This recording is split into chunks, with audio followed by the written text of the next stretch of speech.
할렐루야. 한 번 더 할렐루야. 목요 채플에 나오신 여러분들을 주님의 이름으로 환영합니다. 우리 좌우 옆 사람하고 우리 함께 이렇게 인사했으면 좋겠습니다. 잘 오셨습니다. 주님의 이름으로 환영하고 축복합니다. 우리 함께 이렇게 인사해 볼까요?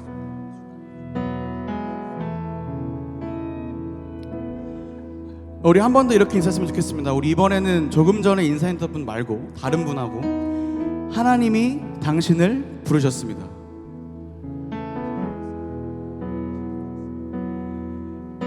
우리가 이 자리에 나온 것은 나의 어떠함 때문이 아니라 우리 하나님의 우리를 불러주신 먼저 다가오신 은총이 있었음을 우리가 믿음으로 고백했으면 좋겠습니다.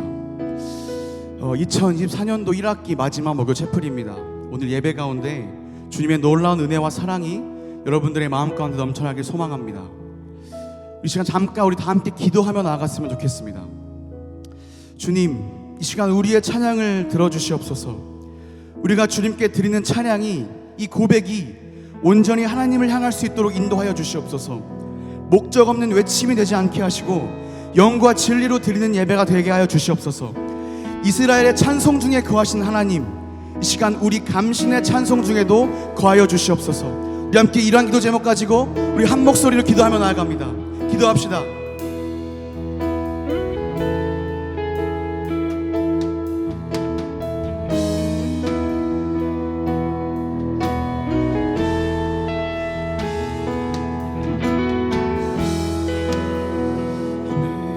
주님을 찬양합니다. 우리 예배를 받아주시옵소서. 온전히 하나님만 말할 수 있도록 인도하여 주시옵소서. 나의 영혼아 주님을 송축할지어다. 호흡이 된 모든 만물아 주님을 찬양할지어다. 주님을 바라봅니다. 주님을 바라봅니다.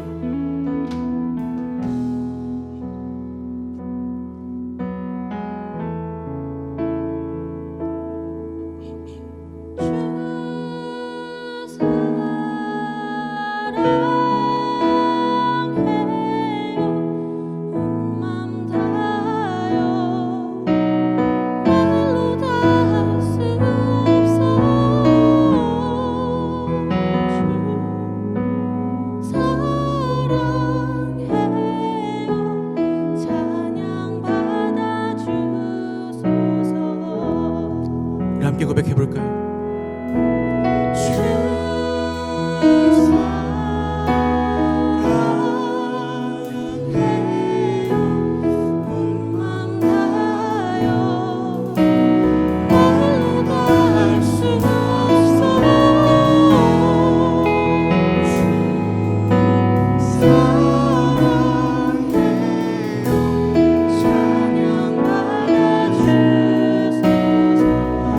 우리의 찬양을 받으신 주님 앞에 우리 감사와 영광의 박수를 드리며 나아갑시다. 우리 가능하신 분들 함께 자리에서 일어나셔서 주님을 찬양했으면 좋겠습니다. 할렐루야.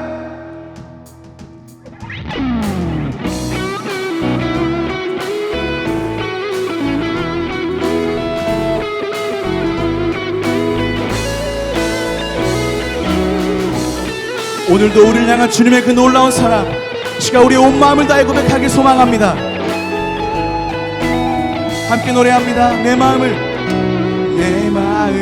가득 채운 주 향한 찬양과 사랑 어떻게 표현할 수 있나. 수많은 찬양들로 그만 표현할 길 없어 다시 고백합니다. 우리 한 번 더 고백할까요? 내 마음을 가득 채운 주 향한 찬양과 사랑 어떻게 표현할 수 있나. 수많은 찬양들로 그만 표현할 길 없어 다시 우리 온 마음을 다해 고백합니다. 주 사랑해요.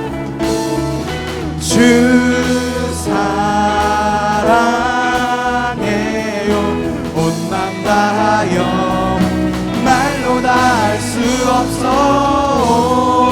주 사랑해요. 찬양만 하주소서. 수많은 멜로디와 찬양들을 드렸지만 다시 고백하기 원하네.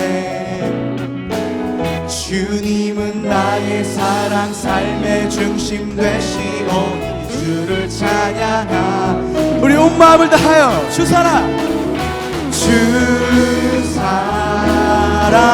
사랑해요 온 마음 다하여 말로 다 할 수 없어 주 사랑해요 찬양받아 주소서 주 사랑 주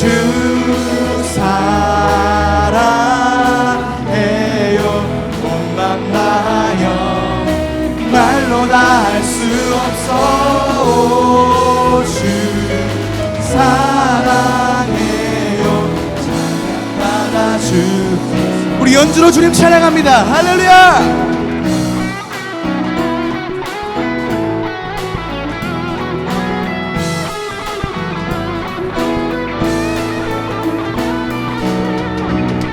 우리 위해 자기 생명을 아낌없이 주신 주님의 그 놀라운 사랑 시가 우리 온 마음을 다해 전심을 다해 고백하며 나아가길 소망합니다 함께 고백할까요? 주님 사랑 다시 고백하는 새날 주심 감사해요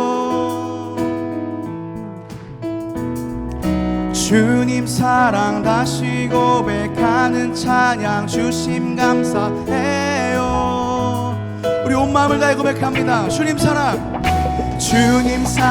다시 고백하는 새날 주심 감사해요 주님 사랑 다시 고백하는 새날 주심 감사해요 우리 한 번 더 우리 목소리 높여서 주님 사랑 다시 고백하는 새날 주심 감사해요 사날 주신 주님 찬양합니다 주님 사랑 다시 고백하는 찬양 주심 감사해요 우리 목소리로 주 사랑 우리 머리로 박수 온 맘 다하여 말로 다 할 수 없어 주 사랑해요 찬양 우리 이번 여러분들만 보고 고백해볼까요? 주님 사랑해요 주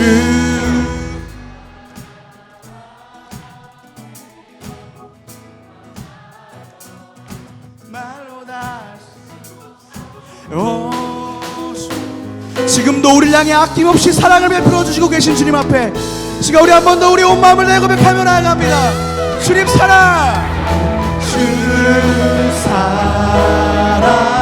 사랑해요 온 맘 다하여 말로 다 할 수 없어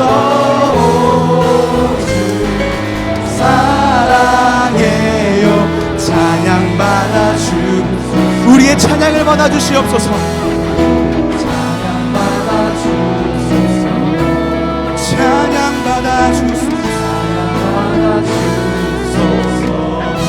우리의 찬양의 유대신 주님 앞에 감사와 영광의 박수를 드리며 나아갑니다 내가 온전히 주님만 높입니다 할렐루야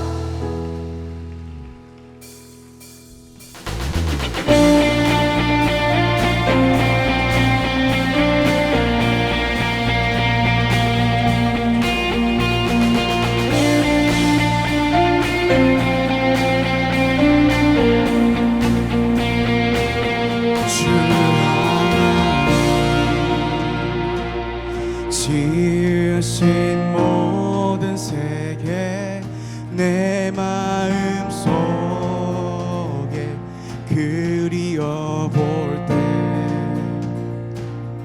하늘의 별 울려 퍼지는 뇌성 주님의 권능 우주의 찬양 함께 노래합니다 숲속이나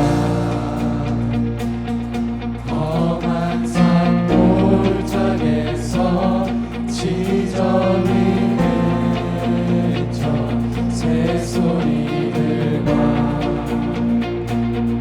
고요하게 흐르는 시냇물을 주님의 소식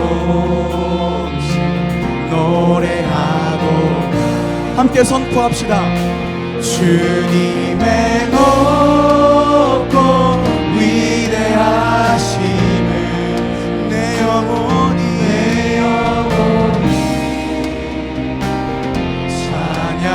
찬양하네. 주님의 높고 위대하심을 내 영혼이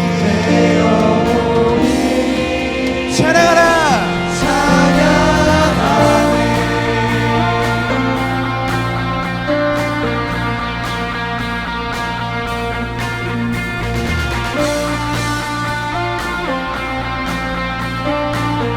주 하나님, 주 하나님, 독생자 아낌없이 우리를 위해 보내주셨네. 십자가에 피 흘려 죽으신 우리의 모든 죄를 구속하셨습니다.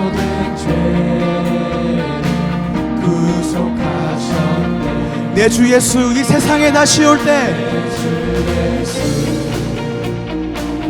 세상에 다시 올 때 저 천국으로 날 인도하리. 나경소리 엎드려 경배하며 영원히 주를 찬양하리. 이 시간 우리 선포하며 나아갑니다. 주님의 높고 위대하심을 내 영혼 찬양하네. 주님의 높고 위대하심을 내 영혼이 주를 찬양하네. 우리 한 번 더 선포하며 나아갑니다. 주님의 높고 위대하심 내 영혼 찬양하네. 주님의 높고 위대하심을 내 영혼이 찬양하네.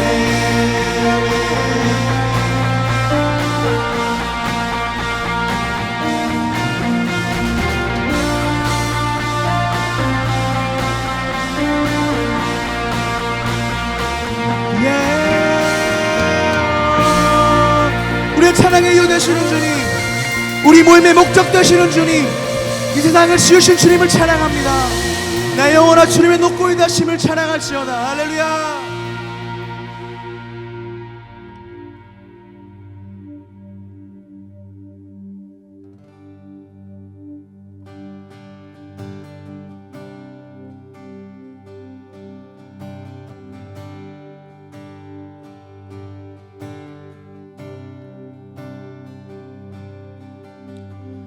내 안에 주를 향한 이 노래 영원한 노래 있으니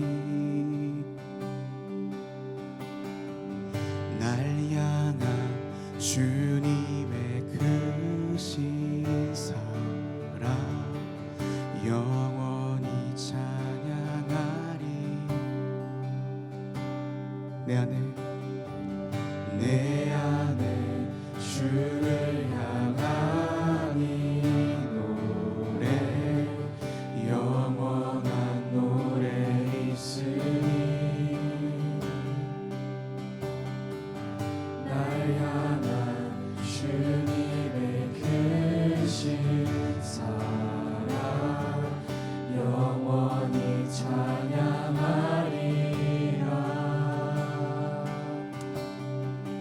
영원히 찬양하리라.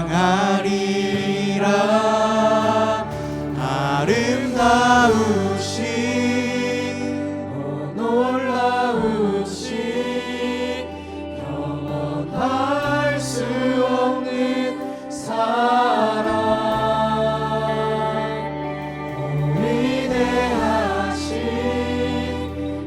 하나님의 사랑, 영원히 찬양하리. 신경의 박수를 나아갑니다.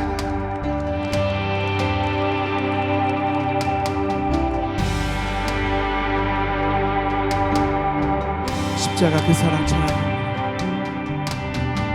십자가 그 사랑 찬양하리. 날 구원하신 그 사랑,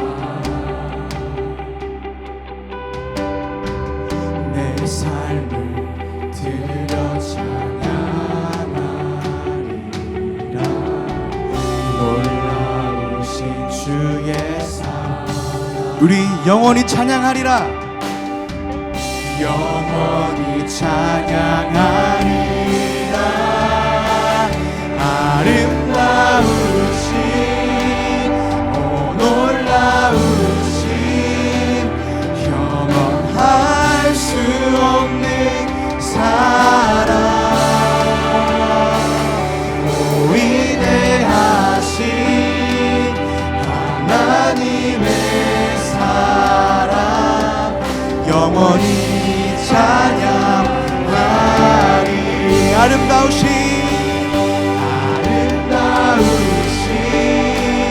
오 놀라우신 영원할 수 없는 사랑, 오 위대하신 하나님의 사랑, 영원히 찬양하리. 주와 같은 분은 없네. 주와 같은 분은 없네. 이 세상 그는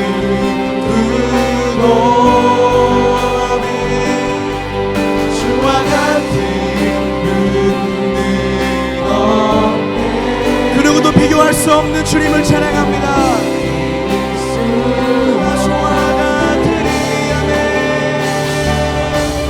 주와 같은 분은 없네.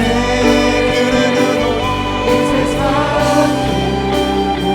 누구도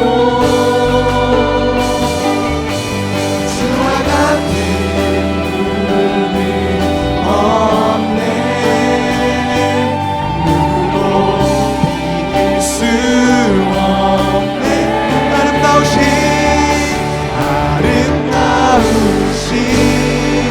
오 놀라우신 영원할 수 없는 사랑,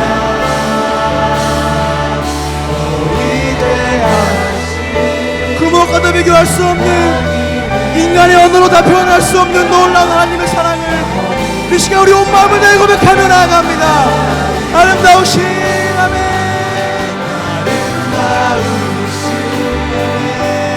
놀라우신 영원할 수 없는 사랑, 오 위대하신 하나님의 사랑, 영원히 찬양하리.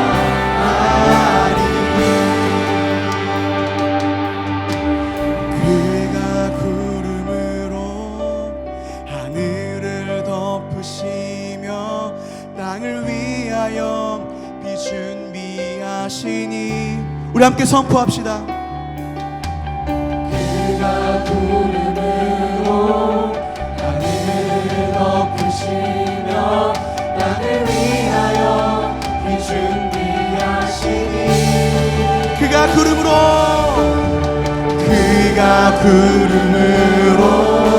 하늘을 덮으시며 땅을 위하여 위하여 이 준비하신 아멘 예루살렘아 여호와를 주님을 찬양할지어다. 찬송할지어다 내 하나님을 감사함으로 우리가 온 마음을 다해 주님을 찬양합니다. 이 시간 주님의 놀라운 섭리와 계획을 보여주시옵소서. 예루살렘아 예루살렘아 여호와를 아멘 찬송하시오나 내 하나님을 감사함으로 주 앞에 나가며 주제 앞에 건배 우리의 목소리로 예루살렘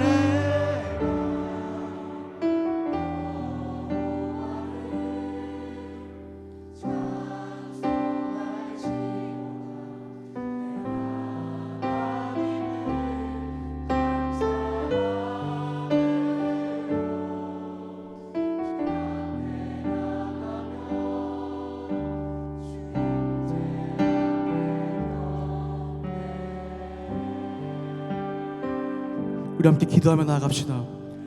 이스라엘의 찬송 중에 거하시는 하나님, 이제 우리가 말씀을 듣습니다.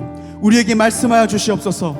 알아야 할 것이 있다면 알게 하시고 깨달아야 할 것이 있다면 깨닫게 하셔서 우리를 향한 하나님의 사랑스러운 음성을 우리의 마음에 담아낼 수 있도록 인도하여 주시옵소서. 주님, 이 자리에 나오면서 아직 끊어내지 못한 유혹과 근심과 걱정이 있습니까? 말씀을 들음으로 매몰차게 끊어낼 수 있도록 능력을 더하여 주시옵소서. 세상과 하나님 사이에서 번뇌한 우리의 심령을 주의 강한 팔로 붙들어 주시옵소서. 우리 함께 이러한 교제를 가지고 우리 예배를 위해서 그리고 말씀 주신 목사님을 위해 우리 함께 주여 한번 외치시고 간절히 기도하며 나아갑니다. 주여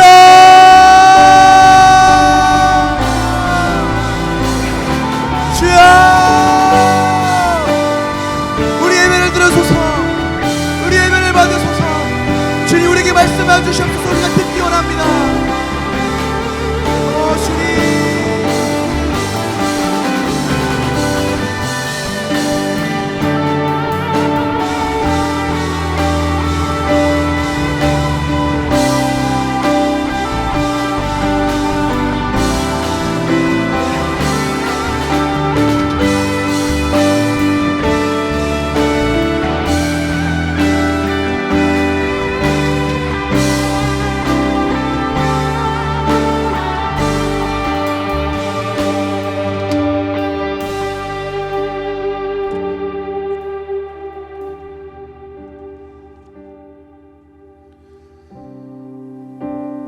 사랑의 하나님, 이 시간 채플을 통하여 당신께 예배드리게 하심을 감사드립니다. 찬양케 하심을 감사드립니다. 말씀 가운데 함께 하시는 하나님, 찬양 가운데 함께 하시는 하나님, 오늘 이 시간 채플을 통해서 당신의 음성을 듣게 하시고 당신의 뜻을 알아가게 하옵소서. 이번 학기 마무리를 위해서 우리에게 지혜와 은총으로 함께하여 주셔서 당신께 영광을 돌리는 결실 맺게 하는 한 학기 되게 하여 주옵소서. 학교의 모든 행정, 학업, 연구 가운데 당신의 평안이 있게 하여 주셔서 이 나라와 민족을 살리고 부흥시키는 영적인 참된 지도자를 양육하는 우리 감신이 될 수 있도록 축복하여 주옵소서. 특별히 오늘 김은교 목사님을 모시고 당신의 음성을 듣고자 합니다. 목사님께 은혜로 함께하여 주셔서 우리에게 잊지 못할 소명의 시간이 되게 하옵시고 당신의 뜻 가운데 임하는 시간 되게 하여 주옵소서. 예배의 시작입니다. 마치는 시간까지 함께하여 주시기를 기도합니다. 예수 그리스도의 이름으로 기도합니다. 아멘. 오늘 하나님의 말씀을 우리가 읽도록 하겠습니다. 하나님의 말씀은 마태복음 20장 8절에서 16절 말씀입니다. 마태복음 20장 8절에서 16절 말씀입니다. 제가 봉독하도록 하겠습니다. 저물매 포도원 주인이 청지기에 이르러 품꾼들을 불러 나중 온 자로부터 시작하여 먼저 온 자까지 삭을 주라 하니 제 11시에 온 자들이 와서 한 데나리온씩을 받거늘 먼저 온 자들이 와서 더 받을 줄 알았더니 그들도 한 데나리온씩 받은지라. 받은 후 집 주인을 원망하여 이르되 나중 온 이 사람들은 1시간밖에 일하지 아니하였거늘 그들을 종일 수고하며 더위를 견딘 우리와 같게 하였나이다. 주인이 그 중에 한 사람에게 대답하여 이르되 친구여, 내가 네게 잘못한 것이 없느라. 내가 나와 한 데나리온의 약속을 하지 아니하였느냐. 내 것이 가지고 가라. 나중 온 이 사람에게 너와 같이 주는 것이 내 뜻이니라. 내 것을 가지고 내 뜻대로 할 것이 아니냐. 내가 선함으로 내가 악하게 보느냐. 이와 같이 나중된 자로서 먼저 되고 먼저 된 자로서 나중되리라. 아멘. 네, 오늘 그 설교하실 목사님은 김은규 목사님이십니다. 현재 내리교회 담임 목사님이시며 본교 79학번이시고 그 다음에 대학원은 85년도에 졸업하셨습니다. 그 다음에 뭐 텍사스 주의 SMU에서 MDB와 철학 박사도 하셨고 그 다음에 목회뿐만 아니라 다수의 신앙 서적도 이제 저술을 하셔서 신앙과 지성을 가지신 모범적인 그런 목회자이십니다. 이 시간 나중에 온 이 사람에게도라는 제목으로 말씀을 전해 주실 때에 많은 은혜 받으시기 바랍니다. 목사님 나오실 때 할렐루야로 응답하시겠습니다.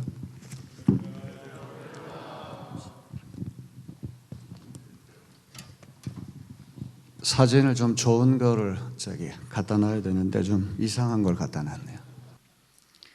2000년 전에 예수께서 그 시대 사람들과 소통하신 그 수단은 비유였습니다.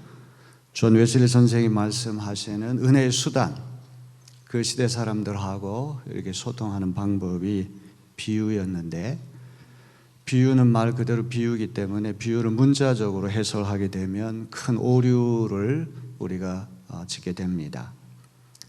비유라고 하는 말은 영어로 패러블이라고 하는 말인데 헬라 말 파라볼레에서부터 나왔거든요.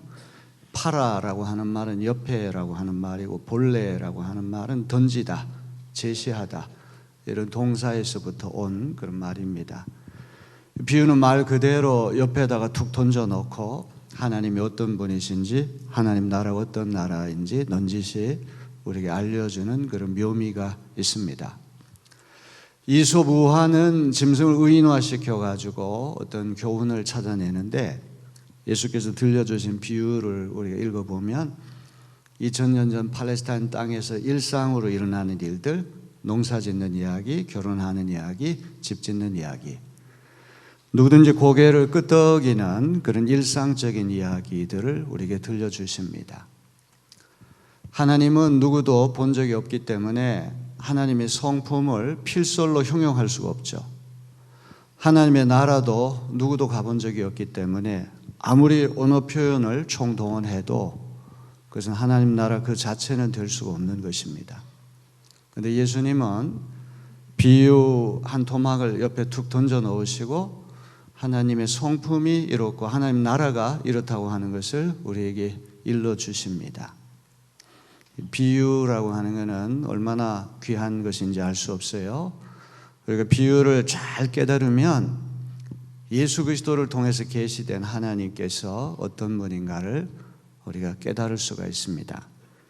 마태복음 20장 1절로부터 16절은 흔히 포도원 품꾼들의 비유 이렇게 제목을 붙이는데 사실 품꾼들이 중요한 것이 아니라 선한 포도원 주인의 비유 이렇게 제목을 붙이는 것이 더 합당할 것 같아요. 이 비유를 제대로 이해하기 위해서는 어떤 선이해, 전이해가 필요하거든요. 예수님 시대의 일꾼들은 거의 다가 일용직이었습니다. 주급이니 월급이니 연봉 이런 개념이 없었어요. 하루 당일치기로 일을 해서 이제 하루 먹고 살아야 됩니다. 이런 노동자들의 애환을 알기 때문에 율법은 해가 떨어지자마자 품삯을 체불하면 안 된다. 바로 품삯을 지불하라. 이렇게 율법이 규정하고 있습니다. 또 예수님 시대는 이 실업률이 굉장히 높아가지고 일을 하겠다는 사람 많은데 일자리는 턱없이 부족했습니다. 또 예수님 시대에는 해 뜨는 시간부터 해 지는 시간까지, 해 뜨는 시간은 오전 6시라고 말한다면 해 지는 시간은 오후 6시가 될 겁니다. 하루 12시간을 일하면 한 데나리온이라고 하는 실버 코인, 은전을 품삯으로 받습니다. 이 한 데나리온은 4명에서 5명 정도의 가족이 이제 하루 먹고 살 수 있는 그러한 액수가 됩니다. 자, 이 포도원 주인이 이 광장에 있는 인력 시장에 5차례 나가서 일군의 일꾼들을 이제 고용하는 이야기거든요. 그런데 이 비유를 가만히 분석해 보면 이 전반부, 후반부가 나눠집니다. 1절로부터 7절 오늘 읽진 않았지만 5차례에 걸쳐서 일군의 일꾼들을 고용하는 이야기고, 오늘 우리 봉독한 8절로부터 16절 이 후반부는 품삯을 지불하는 그런 이야기입니다. 이렇게 이중 구조로 된 비유, 정점이 클라이맥스가 2개 있는 비유의 액센트는 항상 후반부에 가 있어요. 누가복음 15장에 나오는 탕자의 비유도 마찬가지입니다. 전반부는 둘째 아들이 타락한 이야기, 집에 돌아오는 이야기고, 후반부는 맏아들이 그것을 못마땅하게 여기는 그런 이야기거든요. 예수님이 정말 전달하려고 한 메시지는 전반부에 있는 것이 아니라 맏아들을 겨냥하고 있다는 것이 중요해요. 제가 일부러 또 성경을 많이 읽을 수도 없고 해서 이 후반부만 우리 같이 읽었습니다. 20장 1절에 보면 이 비유가 천국에 대한 비유라고 하는 것을 알 수 있습니다. 아까도 말씀드렸지만 하나님, 또 천국은 선불교에서 말하는 불림 문자로 성립될 수 없는 것입니다. 예수님 아름다운 비유 한 토막을 옆에 툭 던져 넣으시고는 하나님 나라가 어떤 속성을 가진 나라인지, 하나님 나라는 어떤 이가 들어갈 수 있는지를 우리 깨닫게 해주시는 것입니다. 대개는 인사과장을 인력시장에 보내가지고 일꾼을 고용하는데, 이상하게도 이 포도원 주인이 직접 인력시장에 나가서 일꾼을 고용한다고 하는 것도 상당히 예외적인 일입니다. 여기 이른 아침이라고 하는 이 시간은 해 뜨는 시간 오전 6시가 되겠죠. 유대인들은 해 뜨는 시간이 제1시라고 생각하기 때문에 오늘 우리 시간으로 환산하려면 6시간을 더 해야 됩니다. 일지는 제일 먼저 온 사람은 오전 6시에 이제 정상적으로 와가지고 한 데나리온의 임금 받기로 계약을 하고 이제 포도원에 들어가서 일을 하게 됐습니다. 3절에 보니까 이지는 3시에 고용됐습니다. 우리 시간으로 얘기하면 3에다가 6을 더 하니까 오전 9시가 됩니다. 그런데 여기 3시간 정도 지났을 때 성경은 장터에 놀고 서 있는 사람들이 또 있는지라 이렇게 되어 있거든요. 사실 썩 좋은 번역은 아니에요. 놀고 서 있다고 그러면 노닥거리고 이제 이런 느낌이 드는데, 영어에서 아이들이라고 하는 말이 있잖아요. 야구 경기 같은 게 없을 때 아이들, 오늘은 한가하게 이제 쉰다는 그런 말인데, 여기 3시간이 지난 다음에 9시에 고용된 사람들은 이건 노닥거리는 사람들이 아니라 이미 3시간이 지났기 때문에 일자리 구할 가능성이 조금씩 희박해지거든요. 그런데 한 데나리온을 손에 쥐지 않으면 여우 같은 마누라, 토끼 같은 자식들 굶기 때문에 혹시나 하면 설마 하면서 기다리는 거죠. 상당히 초조하고 슬픈 환경에 빠져 있는 것입니다. 그런데 이 선량한 포도원 주인 만나가지고 와서 일하라. 자, 4절에 보면 최초 일진으로 온 사람은 한 데나리온이라고 하는 정상 임금을 계약했는데, 여기 보면은 상당하게 주리라. 이제 오전 6시부터 오후 6시까지 12시간 일해야지만 한 데나리온 받기 때문에 3시간이 이제 감했을 때는 한 데나리온 줄 수가 없어요. 그래서 우리 성경 공부할 때 교인들에게 상당하게 준다는 말이 무슨 뜻일 것 같냐 그러면 섭섭하지 않게 해주겠다, 뭐 이제 이렇게 해석하는 분들이 있는데, 이거는 시간의 노동시간과 어떤 노동의 질에 비례해 가지고 알맞게 임금 주겠다고 하는 그런 말이 될 것입니다. 자, 그 다음에 6시는 6시간을 더하면 정오 12시가 되고 9시는 오후 3시가 됩니다. 이렇게 해서 사진까지 1차, 2차, 3차, 4차에 걸쳐서 대체적으로 3시간 간격으로 일꾼들이 고용이 됐습니다. 이제 마침내 6절에 보면 제11시, 11시라고 하는 시간, 우리 시간으로 환산은 오후 5시가 되는 거예요. 그러면 이제 오후 6시가 되면 일이 끝나니까 딱 1시간밖에 남지 않았어요. 최초의 일진으로 일자리 구한 사람들은 건강한 사람들이고 기술도 있고 경험도 있고 모든 것이 다 충족됐기 때문에 정상적으로 일자리를 구했는데 뒤로 물러갈수록 장애가 있다든지 기술이 부족하다든지 경험이 부족한다든지 결격 사유가 있기 때문에 일자리를 제때 구하지 못하게 됐을 것입니다. 특별히 뒤로 이렇게 물러날수록 일자리 구할 가능성이 거의 없거든요. 그런데 오후 5시가 돼도 인력 시장을 떠나지 못하는 사람들의 슬픔, 혹시나 마음씨 좋은 주인이 나타나가지고 나에게 일자리 주지 않을까. 추운 겨울날 그 연탄도 떼지 못하고 그 추위에 떨고 배고파하는 우리 가족들을 생각하니까 차마 발걸음이 떨어지지 않아요. 7절에 보니까 6절에 보니까 이 오후 5시에 고용된 사람에게 주인이 묻습니다. 너희는 어찌하여 종일토록 놀고 여기 서 있느냐. 성경이 호술해 보여도 나름대로 상당히 정밀해요. 앞쪽에 오전 9시에 그 일자리 구한 사람들은 장터에 그냥 놀고 서 있다고 되어 있는데 이 오후 5시에 일자리 구한 사람 종일토록이라고 하는 말이 앞에 붙었거든요. 상당히 이제 옳은 표현이죠. 이제 하루 종일 일자리를 구하지 못해서 서성거리는 것입니다. 그때는 7절에 대답합니다. 우리를 품꾼으로 고용하는 이가 없기 때문에 우리가 이렇게 하고 있습니다. 이렇게 해서 마지막 막차를 오후 5시에 사람들이 타고 포도원에 들어가게 됐습니다. 이제 8절로부터 16절이 중요한 것이죠. 해가 떨어졌어요. 사람들이 가장 학수고대하는 시간이 이 시간이 아닙니까? 우리 내리교회에서 옛날 사우스 아프리카 남아공에 이학수 선교사님을 파송을 했는데 그분이 교회에 와가지고 선교 보고를 하러 왔어요.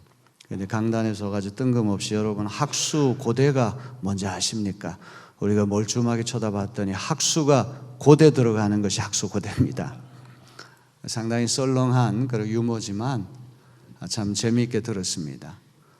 사면 초가는 가운데 부잣집이 있어서 사면에 초가집이 있어서 아침 달라 점심 달라 저녁 달라 이게 사면 초가죠. 자, 이제 해가 떨어져서 오후 6시가 돼가지고 이제 품삯 지불하는 시간이 이 5차례 온 일꾼들이 다 학수고대하는 시간입니다. 그런데 이 주인이 격립과장을 시켜가지고 품삯을 지불하는데 이 품삯 지불 순서를 역순으로 주도록 그렇게 설정했거든요. 통상적으로 먼저 와서 고생 많이 한 사람들부터 품삯 주고 돌려보내는 것이 상례인데 기이하게도 이 주인은 맨 나중 오후 5시부터 오후 6시까지 일한 사람에게 품삯을 먼저 주라는 거예요. 예수님께서 천부적인 이야기꾼이라고 하는 걸 보여주는 것입니다. 고도의 문학적인 장치죠. 품삯 지불 순서를 역순으로 했기 때문에 마지막 5번째 온 사람 딱 1시간 일했는데 사람들 눈에 불을 켜고 그걸 지켜볼 거예요. 야, 저 사람이 얼마 받는가를 보고는 나는 5배 일했으니까 5배 받을 거야 이렇게 생각할 것이고 자기 기대가 충족되지 않으면 주인을 향하여 항의하겠죠. 그렇게 하도록 만들기 위하여 역순으로 설정을 했다는 것이 중요합니다. 또 밀실에서 주인하고 일한 일꾼하고 1대1로 그냥 품삯을 챙겨가지고 그냥 가면 이런 해프닝이 안 일어나는데 모든 이들이 다 지켜보는 가운데 공개적으로 임금 지불이 일어났다고 하는 것도 중요한 것입니다. 자, 9절을 다 같이 봅니다. 제11시에 온 자들이 와서 한 데나리오씩을 받거늘 오후 5시부터 6시까지 딱 1시간 일하는 사람은 12시간 일해야 벌 수 있는 돈을 1시간만 일하고도 번 거예요. 그거는 그 사람이 잘나서가 아니라 주인이 그런 은덕을 베푼 것이죠. 이중에 은덕을 받은 거예요. 일자리 구할 가능성이 거의 없을 때 일자리를 구했고 12시간 일해야지만 한 데나리온을 받는데 1시간만 딱 일하고도 주인의 따뜻한 사랑 때문에, 은혜 때문에 한 데나리온을 받게 된 것입니다. 자, 10절을 다 같이 봅니다. 먼저 온 자들이 와서 더 받을 줄 알았더니 그들도 한 데나리온씩 받은지라. 이 먼저 온 자들은 앞에 네 그룹을 이야기하는데, 다섯이라고 하는 이게 참 타이폴로지, 유형론은 참 재미있잖아요. 요거 엄지 손가락은 이제 극좌라고 그러고, 여기 새끼 손가락은 극우라고 한다면, 요 가운데 세 번째는 중도가 될 것이고, 여기 두 번째 손가락은 중도 좌파가 될 것이고, 네 번째는 중도 우파가 될 거예요. 그래서 그 리차드 니버의 크라이스트 앤 컬처, 이것도 타이폴로지가 5개 유형론 아닙니까? 이 다섯이라고 하는 것은 상당히 쓸모가 있어요. 사실 이 주인을 사이에다 두고 맨 먼저 온 사람들하고 맨 나중 온 사람들이 대결하는 양상이 됐거든요. 가운데 끼어있는 세 그룹은 그닥 중요하지가 않아요. 당연히 먼저 온 사람들이 더 받을 것을 기대했을 것입니다. 근데 똑같이 한 데나리온을 받는 거예요. 11절에 보니까 받은 후 집주인을 원망합니다. 당연히 원망하죠. 근로기준법에 어긋납니다. 노동법에 어긋납니다. 그렇게 항의하겠죠. 자, 그러면서 12절을 다 같이 한번 볼까요? 우리 한번 다 같이 읽어볼까요? 시작. 나중 온 이 사람들은 1시간밖에 일하지 아니하였거늘 그들을 종일 수고하며 더위를 견딘 우리와 같게 하였나이다. 이 두 가지 중요한 항의를 하는데, 첫째는 노동 시간에 비해서 임금이 균형을 이루지 못한다. 어떻게 12시간 일한 사람은 1시간 일한 사람을 똑같이 대한단 말입니까? 이게 첫 번째 불평이고, 두 번째는 노동 환경에 비해서 임금이 또 불균형을 이룬다는 거예요. 중동의 더위는 아주 살인적인 더위 아닙니까? 아프가니스탄에 피납된 그 선교사님들이 다 외투를 다 입었어요. 한여름인데 살갗을 보호하기 위해서. 오전 6시부터 이제 오후 6시까지 일하는 사람은 중천에 해가 이렇게 높이 떴을 때 그 살인적인 더위에서 땀을 뻘뻘 흘리면서 일했는데, 오후 5시에 일하는 사람은 해가 이렇게 떨어지기 시작해서 서늘한 바람이 불어올 때 쾌적한 환경 속에서 일을 했단 말이에요. 어떻게 그런 이들하고 우리를 똑같이 대한단 말입니까? 충분히 일리가 있는 그런 불평입니다. 자, 13절을 다 같이 읽어봅니다. 시작. 주인이 그 중에 한 사람에게 대답하여 이르되 친구여 내가 너에게 잘못한 것이 없노라. 내가 나와 한 데나리온의 약속을 하지 아니하였는다. 흥미로운 것은 그 중에 한 사람이라고 하는 이 말인데, 이거는 노조위원장을 얘기할 거예요. 네 그룹의 사람들이 연합해가지고 대표를 이제 뽑아가지고 이제 여럿이 하는 것보다는 한 사람에게 초점 모아서 하는 게 더 좋잖아요. 그러니까 노조위원장에게 주인이 친구여 이렇게 말을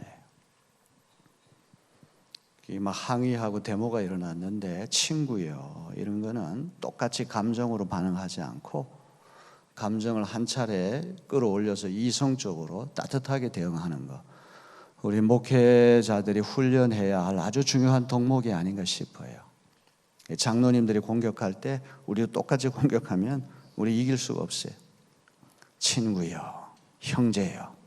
한 단계 끌어올려서 이성적으로 대응하는 그런 훈련을 지금부터 잘해야 할 줄로 믿습니다. 주인이 뭐라고 말합니까? 내가 너에게 잘못한 것이 없다. 너는 본래 6시, 오전 6시부터 오후 6시까지 한 데나리온 임금 약속하지 않았냐. 약속된 임금만 받아가면 된다. 14절 내 것이나 가지고 가라. 나중은 이 사람에게 너와 같이 주는 것이 내 뜻이니라. 맨 나중 와서 1시간 일한 사람에게 한 데나리온 주는 것은 내 돈 가지고 내 마음대로 주는 것이, 이게 주인의 뜻이니까 너는 계약된 임금만 받아가면 될 뿐이지 내 마음대로 하는 것에 대해서 왜 네가 왈가왈부하느냐. 저는 뭐 변호사도 아니고 법을 잘 모르지만 법적으로도 주인의 말이 옳은 것 같아요. 계약된 임금만 받아가면 될 거 아닙니까? 주인이 1시간 일하는 사람에게 10데나리온을 주든 100데나리온을 주든 그거는 다른 사람들이 관여할 바가 아닐 것입니다. 자, 15절에서 그 후반부가 내가 선함으로 내가 악하게 보느냐? 이거는 주인에 대한 불만보다는 동료들에 대한 질시가 또 많다는 걸 보여주는 얘기예요. 주인에 대한 불평도 있겠지만 12시간 일해야 벌 돈은 어떻게 1시간만 일하고도 벌 수 있느냐. 이제 이것이 그들이 가장 곤혹스럽게 느껴지는 거예요. 맨 먼저 온 사람들은 유대인이고 맨 나중 온 사람들은 이방인들이고 범위를 좁혀가지고 맨 먼저 온 사람들은 서기관 바리새인들이고 맨 나중 온 사람들은 세리와 창기들이다. 얼마든지 우리 해석이 가능하죠. 그런데 이것이 하나님의 나라라고 하는 거라고 한다면 하나님의 나라는 내가 이만큼 일했으니까 공로로 들어간 나라가 아니라 나는 부족하고 자격이 없어도 주인이 은혜를 베풀어가 주인의 뜻에 따라 들어간 나라지 내 공로와 자격에 비례해가지고 갈 수 있는 나라가 아니란 말이에요. 천국에 가려고 그러면 평균 점수 80점을 받아야 된다. 채플에 나오면 1점이고 전도하면 1점이고 11조 하면 5점이고 새벽기도 나오면 2점이고 평균 점수 80점 받아야 된다. 이렇게 한다면 목회하기 얼마나 쉽겠습니까? 도망가는 사람은 하나도 없을 테고 교회에 근심 걱정할 필요 하나도 없을 거예요. 근데 하나님 나라는 그렇게 해서 가는 나라가 아니에요. 자, 여기 맨 끄트머리에 이상하게도 나중된 자 먼저 되고 먼저 된 자가 나중된다는 말씀 붙었어요. 뭐 이게 후대에 뭐 이게 삽입됐다는 얘기도 별의별 학설이 다 있지만 먼저 된 자가 나중되고 나중된 자가 먼저 되는 경우는 언제예요? 1500m 달리기 시합을 할 때 처음에는 1등으로 가는 사람, 꼴등으로 가는 사람 차이가 앞서가는 사람, 뒤처진 사람 차이가 있는데 이 피니시 라인에 결승선에 다 똑같이 들어가게 되면 그때가 나중된 자가 먼저 되고 먼저 된 자가 나중되는 것이죠. 이신칭의라고 하는 믿음으로써 의롭다 칭함을 이신득의 믿음으로써 의롭다 의를 얻는다. 우리 칭의 구원, 성화 구원 그리고 최후 영화 이게 기독교 구원의 하나의 프로세스예요. 존 웨슬리 선생은 이신칭의는 뭐냐면 구원 순례길의 출발점이고 리얼 크리스천 진짜 그리스도인 되는 과정은 부단히 예수 그리스도 닮아 나가는 성화. 이 칭의는 불교로에겐 도노 순식간의 부지불식 중에 예수 그리스도를 믿는 그 순간에 값없이 주시는 하나님의 은혜로 말미암아 내 죄는 예수 어깨 위에 올라가서 예수께서 십자가에서 죄를 심판받으시고 사면받으시고 그 다음 그리스도의 의인은 내 어깨 쪽에 임퓨테이션 이게 전가돼서 100% 그리스도 의 때문에 우리 의롭다 인정을 받고 죄 용서를 받는 거죠. 내 안에 어떤 자격이 있고 공로가 있어서가 아니라 그러니까 이신칭의는 100% 그리스도 칭의예요. 종교개혁자들은 너무 믿음으로 얻는 의를 강조하다 보니까 이 칭의하고 성화를 날카롭게 구분 안 했어요. 칭의가 일어나는 순간에 성화도 같이 일어난다고 생각을 했던 것이죠. 그러나 웨슬리 선생이 지혜로워요. 예수 믿고 죄사함 받고 구원받았다고 할지라도 계속해서 예수 닮아나가는 과정을 살아내지 않으면 백슬라이딩 다시 세상으로 굴러떨어지는 것이 인간의 죄성이고 본성이고 사도 바울이 로마서 통해서 우리에게 일러주는 거 아닙니까? 자, 오늘 이 칭의라고 하는 거 하나님 은혜라고 하는 것이 무엇인가를 우리에게 들려주는 너무나 귀한 말씀이거든요. 이 노동의 양하고 노동의 시간이 퀀티티 또 퀄리티라고 하는 거 한번 생각해 보세요. 맨 먼저 온 사람들이 12시간 일했다고 할지라도 주인에게 빚졌다는 의식도 없고 감사한 마음도 없고 해가 떨어지면 내 수중에 들어올 한 데나리온 돈만 생각하면서 그냥 대충대충 일했다고 하는 그 생각을 한번 해보시고 오후 5시에 1시간 일한 사람이 너무 주인의 은덕에 감격해가지고 분골쇄신 뼈가 으스라질 정도로 1시간이라고 할지라도 정말 감격해서 주인의 은덕에 감동해가지고 최선을 다해서 일했다고 한다면 퀀티티가 중요합니까? 퀄리티가 중요합니까? 모태신앙인이고 목사님 아들이고 장로님 아들이고 20년, 30년을 신앙생활을 했다고 할지라도 우리에게 전혀 은혜의 감격이 없고 하나님께 동료들에게 빚졌다는 의식이 없이 그냥 대충 우리 신앙생활을 하는 이가 있다고 가정해 봅시다. 어떤 이는 예수 믿은 지 1년밖에 되지 않았지만 너무 많은 은혜를 받아가지고 그 은혜의 감격이 차고 넘쳐가지고 30년, 40년 믿은 사람보다 딱 1년 믿은 것이 더 하나님 보시기에 더 아름답다고 한다면 그 어떻게 우리가 해야 될까요? 하나님 나라는 양으로 따지는 나라가 아니에요. 실제 질로 따지는 거예요. 베드로가 예수님께 형제가 잘못하면 몇 번 용서하면 되는 용서의 빈도, 횟수에 대해서 질문했잖아요. 7번 하면 됩니까? 아니 7 곱하기 70번, 490번까지도 해야 돼. 이거는 7이냐 490 횟수, 양에 대한 이야기는 용서의 질에 대한 이야기를 예수께서 하시는 거 아닙니까? 또 하나 이게 비교하고 계산하는 거 한번 생각해 봅시다. 이게 밀실에서 일어났으면 이런 일이 안 일어나는데 다 공개적으로 이런 일이 일어났기 때문에 비교하고 계산기 돌리는 거, 이게 오늘 세상의 풍속이에요. 바리새인과 서기관들이 볼 때 나는 이렇게 힘들게 신앙생활을 하는데 이 세리와 창기들은 죄 짓는 일에 바빴던 사람인데 어떻게 그런 사람들도 천국에 초청될 수 있단 말이에요. 이게 비교하고 계산하는 거죠. 그런데 세상 사람들이 비교하고 계산하는 건 겉모습만 보고 비교하는 거예요. 저 사람 1시간밖에 일하지 않고 한 데나리온 받아, 이것만 생각하는데 주인은 속 사정을 보는 거죠. 저 사람이 12분의 1 데나리온을 가져가면 5식구 못 먹어. 그러니까 설마니 한 데나리온을 손에 주는 것은 그 식구들의 슬픔을 알기 때문에, 속 사정을 알기 때문에 넌지시 한 데나리온을 손에 쥐어주는 거예요. 목회는 겉모습을 보고 목회하는 게 아니에요. 교인들의 속사정을 볼 수 있어야지 참된 목회자가 될 수 있는. 야, 저 사람 저렇게 행복해 보이는데 무슨 슬픔이 있고 상처가 있을까? 아닙니다. 남이 알지 못하는 슬픔, 아픔이 누구에게나 다 있는 거예요. 야, 저 사람 저렇게 화려한데, 아닙니다. 그 속에 들어가면 한없이 비참하고 한없이 서글픈 일들이 있기 마련이에요. 주인의 시선하고 우리의 시선이 다르다는 것은, 주인은 그 사람의 슬픔, 구체적인 아픔, 속 사정까지도 헤아리는, 우리는 겉만 보는 거예요. 세상 사람들이 다 그런 거 아닙니까? 근데 우리 목자의 눈은 좀 달라야 된단 말이에요.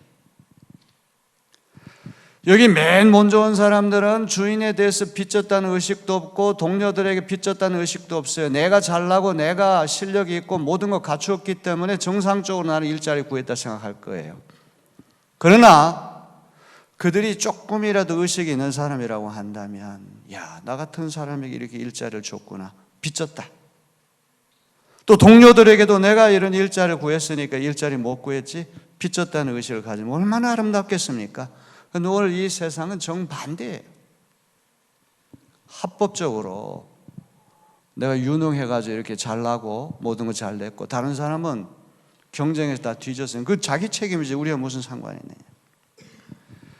주인을 거리에서 만나도 그냥 스쳐 지나가도 인사도 안 할 터인데, 여기 오후 5시 인생은 어쩌다가 주인을 만나면 쪼르르 달려가서 절을 하고 도와드릴 것 없겠으면 특별한 인격적인 관계 속으로 들어갈 거예요. 참된 신앙이라고 하는 것이 오후 5시 사람의 멘탈리티를 갖고 자세를 갖는 것이다. 특별히 우리 신학교에서 공부하는 신학도들 오늘 말씀 잘 새기고, 나는 오후 5시 인생과 같은 사람, 이런 겸비함이 있다면 하나님께서 여러분을 존귀하게 써주실 줄로 믿습니다. 사랑이 많으신 하나님 아버지, 우리 감시인대에서 이 말씀을 전하게 해주신 것을 감사합니다. 성경은 거대한 광맥입니다. 온갖 금은보화 보석들이 그대로 묻혀 있습니다. 지뢰밭입니다. 이제 안전하다 싶었는데 또 다른 지뢰가 터지는 창세기부터 요한계시록까지가 다 광맥이고 지뢰밭입니다. 쓸데없는 일에 에너지 낭비하지 않게 도와주옵소서. 우리 조직신학도 해야 되고 역사신학도 해야 되고 실천신학 다 해야 되는데 참된 기독교인이 되고 참된 기독교적인 설교를 하기 위해서는 성경에서 보화를 찾아내야 할 줄로 믿습니다. 하나님 말씀을 착실하게 읽고 연구하고 묵상할 수 있게 도와주시고 부단히 성경에서부터 보물단지를 발견하여 그것을 오늘 이 시대에 세상이 전부고 돈이 전부고 향락이 전부고 인터넷이 전부고 과학기술이 전부라고 하는 그런 시대에 그게 전부가 아니라고 하는 것을 당당히 선포할 수 있는 예언자들 될 수 있도록 기름 부어 축복하여 주시옵소서. 하나님 나라는 내가 12시간 일했기 때문에 그 시간을 주장하며 공로를 주장하며 들어간 나라가 아니라 자격이 없고 공로가 없어도 주인이 거저 베푸시는 은혜 선물 때문에 들어가는 나라인 것을 기억하게 도와주옵소서. 이신칭의는 만민을 평등화시키는 진리인 줄로 믿습니다. 로마 황제도 죄인이기 때문에 예수 믿어야 되고 거지도 예수 믿어야지만 구원받을 수 있다고 하는 만민을 하나님 앞에 평등화시키는 것이고 일체의 인간의 자랑을 무력화시키는 것이 이신칭의인 줄로 믿습니다. 어떤 도덕적인 수양, 종교적인 경건성이 있다고 할지라도 그 때문에 들어간 나라가 아니라 우리 연약함과 부족함에도 불구하고 십자가에 달리신 예수 그리스도의 보배로운 피값으로 그리스도의 의로 하나님 베푸시는 은총의 선물 때문에 들어가는 나라임을 잊지 않게 도와주시옵소서. 하지만 이신칭의는 디트리 보네퍼가 말씀한 대로 전제가 아니라 결과라고 하는 것도 잊지 않게 도와주옵소서. 손도 까딱 안 해보고 예수 믿으면 구원받는다. 그거는 바울이나 루터나 웨슬리 선생하고도 맞지 않습니다. 모든 인간의 수단을 총동원했지만 자력으로 하나님 의에 도달할 수 없고 구원받을 수 없는 죄인임을 절감해서 모든 수단 방법을 강구하다 끄트머리에 오니 결과가 칭의지 아무것도 안 하고 전제부터 깔아놓는 것이 아님을 기억할 수 있게 도와주옵소서. 신학생 때 많이 방황할 수 있게 도와주옵소서. 루터처럼 웨슬리처럼 바울처럼 철저한 방황이 있고 철저한 회의가 있고 철저한 부서짐이 있을 때 진리의 새벽이 분명히 우리에게 밝아오게 될 줄로 믿습니다. 말씀이 희귀하고 이상이 보이지 않는 시대가 되었습니다. 우리 이러한 시대에 우리 냉천동 우리 감리교 신학대학교 학생들 다른 학생들 되게 하여 주시옵소서. 세상 사람들과는 전혀 다른 진리의 길, 생명의 길을 걷는다는 자부심이 있게 도와주시고 심지가 굳어서 흔들림이 없게 하시고 바깥으로 드러난 화려한 목회자들의 장사꾼과 같은 목회에 현혹되지 않게 도와주시고 오로지 진리에만 목숨을 거는 그리스도에만 목숨을 거는 그런 참된 예언자들 될 수 있도록 기름 부어 축복하여 주시옵소서. 예수님의 이름으로 간절히 기도하옵나이다. 아멘. 네, 오늘 말씀을 전해주신 우리 김은규 목사님께 다시 한번 감사의 인사를 드립니다. 감사합니다. 네, 이 시간 장학금 전단식이 있겠습니다. 총동문회에서 후배들을 위하여 장학금 800만 원을 기탁하셨습니다. 총동문회에서는 늘 학교를 위해 기도해 주시고 또 물신양면으로 도움을 주고 계십니다. 참고로 이번 여름 방학에 진행될 생활관 가구 교체도 총동문회에서 모아주신 기금으로 진행될 예정입니다. 자, 총장님께서 전달 받으시겠습니다. 조양철 목사님, 총장님 앞으로 나와 주시기 바랍니다. 네.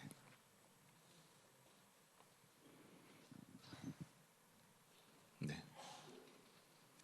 앞으로 나와 주시죠.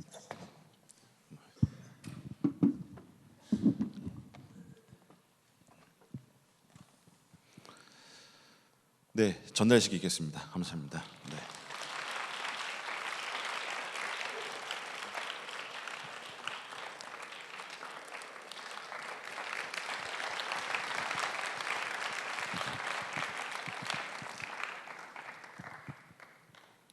네, 다시 한번 총동문 회계 모든 분들께 감사를 드립니다. 총대학원 학생회에서 알립니다. 학생회 주간 신학 세미나를 개최합니다. 제목은 알쓸 신학, 알아두면 쓸데있는 신학 사전입니다. 관심 있는 학생들의 참여를 기다립니다. 자세한 안내는 게시판을 참고하시기 바랍니다. 하나님의 기쁨 모임에서 알려드립니다. 하기모에서 주최하는 제4차 신해산 기도회가 있습니다. 오늘 오후 7시에 이곳 웨슬리 채플에서 첫 회가 진행됩니다. 자세한 안내는 게시판을 참고해 주시기 바랍니다. 또한 학부 교무처에서 안내를 드립니다. 이번 여름방학 때 감리교신학대학교 일본 관서학원 대학 조인트 프로그램이 있습니다. 한일 선교 세미나 일본 현장 수업을 신청받고 있습니다.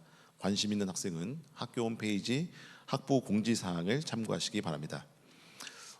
중요한 광고입니다. 2024년 1학기 중강예배는 6월 4일 화요일입니다. 그중간 목요 예배는 없기 때문에 여러분들 출결에 유의하시기 바라고, 그리고 이번 2024년 1학기 학부 예배와 실습 보고서 제출에 대한 안내가 학교 홈페이지 영성채플 공지사항에 안내되어 있습니다. 기한까지 제출해 주시면 감사하겠습니다. 다 같이 일어나셔서 평화 인사를 하시겠습니다. 옆 사람 보시고 하나님의 평화와 은혜가 함께 하시길 기도합니다. 예, 인사를 드리겠습니다. 감사합니다. 네, 이 시간 김은교 목사님 나오셔서 우리를 위해서 축도함으로 오늘 채플 모두 마치도록 하겠습니다. 감사합니다. 이제는 예수 그리스도의 은혜와 하나님 아버지의 깊고도 높고도 신비하신 사랑하심과 성령님의 감화, 감동하심, 내주하심, 교통하심, 충만하심, 축복하심이 우리 감리교 신학대학교의 모든 학생들과 우리 교직원들 위해 영원 무궁토록 늘 함께 계시옵기를 간절히 축원하옵나이다. 아멘.